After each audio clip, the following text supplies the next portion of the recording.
পৃথিবীর 160টি শহরে এই রথযাত্রা হয়।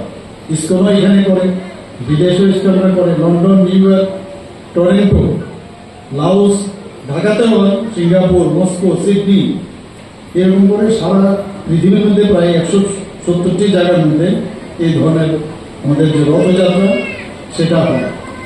আমরা সবাই জানি যে আমার কাছে যা খবর আছে, চাকলা রসুন বাদে থেকে যে বিগ্রহ সেখান থেকে এখানে চলে এসছে, তো এইসব এখানে আসার পর মানুষ এখন জানতে পেরেছে যে যখন দেশভাগের পরে এখানে বিগ্রহগুলো নিয়ে এসেছিল, তো এখানে মহারাজ রাজধর মাণিক্য এই কুমিল্লায় যখন উনি স্থাপন করেন, এবং সেটা কিন্তু তখন কুমিল্লা ত্রিপুরার অংশই ছিল। চাকলা রসুনাবাদের ত্রিপুরার মধ্যে আছে। আমি প্রায়ই বলি যে পুরো ত্রিপুরাটাই যদি আজকে এই ভারত ভাগ হওয়ার সময় যদি পুরো ত্রিপুরাটা আমাদের ভারতবর্ষে চলে আসতো, তাহলে অনেক সমস্যা যেগুলো আমাদের আছে সমাধান থাকতো। আজকে আমরা ল্যান্ডলক প্রায় 4 ভাগের 3 ভাগ এরিয়াই এখন বাংলাদেশের আমরা বর্ডার। তো সেই জায়গা থেকে আজকে কুমিল্লার যে রত্ন মাণিক্য 7তলা 17 রতন মন্দির নির্মাণ করেন সেখানে।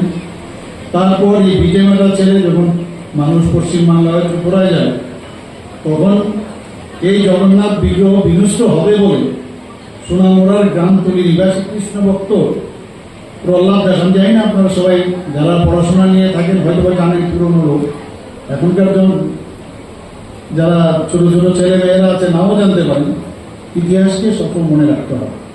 আপনারা সবাই জানেন আমাদের আজকে আমাদের ভারত কেশরী ডক্টর শ্যামাপ্রসাদ মুখার্জির জন্মদিন।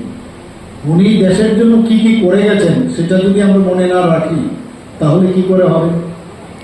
দেশকে মানে অখণ্ডতা কিভাবে দেশকে রক্ষা করবে সেই যে কাজগুলো উনি করেছেন, যে ফাউন্ডেশন দিয়ে গেছেন, এবং কত কষ্ট করে যে চড়াই উত্তরায়ের পরে সেটা সম্ভব হয়েছে, এগুলো আমাদের মনে রাখা উচিত। তো সোনামুড়ার এই কৃষ্ণভক্ত প্রহ্লাদ দাস, হীরালাল দাস, গৌরাঙ্গ দাস, সমস্ত ঝুঁকি নিয়ে তারা এই কুমিল্লার এই জগন্নাথপুরের এই 400 বছরের যে প্রাচীন মন্দির, রাতের অন্ধকারে এই জগন্নাথ এবং বলরাম ও সুভদ্রা এই যে দারুণ বিগ্রহগুলি ত্রিপুরায় নিয়ে আসা হয়। আপনারা সবাই জানেন সেগুলো। আর কিছু সংখ্যক ধর্মপ্রাণ ব্যক্তি এই তাদের নিঃস্বার্থ যে কাজ, তার ফলেই এই আজকের এই মেলাঘরের এত বড় এই রথযাত্রা। 1964 সালের 23শে জুলাই এই বিগ্রহগুলো প্রথমে রাখা হয়।